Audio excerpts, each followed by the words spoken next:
put some lights using Thea into our SketchUp model and talk about the different kinds of lights that you can put in there and how you can control your lighting.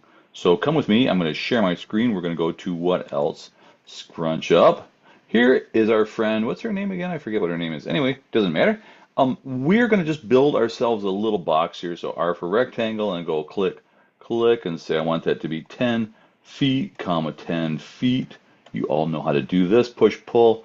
Pull that up, say 10 feet. Now we have a little box that we can live inside of. I'm going to pop the front of that right off. So now what we can do is go, all right, I can put stuff inside here. We're going to put in lights. So in your Thea window, you should see this guy, the tools panel. You can go to extensions and get Thea render, Thea tool. I think that's the one, or maybe you have to go here and get some of these guys, but you'll find it. And there is the light button right there. These kinds of lights. I've got point lights, I've got spotlights, I've got IES lights, and I've got projector lights. What are those? Point lights shine in all directions, so you can't point them in a particular direction, they just shine all around, like a point of light.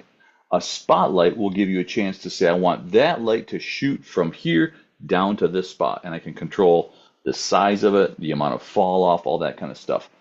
An IES light is a standard electrical system light that you could say, I want a light fixture that I can buy at this store, or this contractor has them, and they're specified to an electrical standard. And so if you're building something and you want to light it properly and say, this is the actual light that's going to go in my building, you could actually install those. Not using that now. And projector lights let you say, I'm going to put an image in here and shine it on the wall, almost like a movie projector. So again, we won't be using those guys, but these are very helpful. I'm just going to put a point light in here, grab my point light tool, come over here, and you'll notice that it turns into a little Thea cursor, and I'm going to put it right there and say I want to click once, click twice. And you'll see that you get a little doodad right there floating just below the ceiling. Depends on where you put it. And then what you'll get here is a Thea point light. Now take a look at a light bulb in your house, in a lamp that you have. You're probably looking at something that's maybe a 50 watt, a 40 watt light bulb. Maybe it goes up to 100 or even 200 watts. So you'll notice here, this one is 2.0 watts, which is nothing. In a 10 by 10 space, I would say let's get a 500 watt light bulb just for the heck of it, just to see what we can do with that thing. We do have shadows turned on. We have, let's just see what's going on with that. So what I might do now is just say, do I have enough light inside this model to see? I've got a little button right here, this in my toolbar up above here, that I can turn on rendering. This little button says, I want you to work inside this window, inside SketchUp. I want you to show me what that's going to look like. So let me just turn that on and see, how does that look? You can see the point light. It shines in all directions, including straight up. It's also very bright in here. I've got shadows turned on. You can see the sun is shining. So let's go take a look at another thing over here. I'm going to get into the environment window, which is, that's material, sorry. This is environment way back here. And there I've got the sun turned on. What if we turn the sun off? Doink. Now all we've got is sort of ambient light, and we've got our one point light, and you can see it starting to show up quite a bit more. So if I go back to my lights here and say, this is my one Thea point light, and maybe I'll make it a 1000 watt light bulb and run that again, see what happens to it. Not much.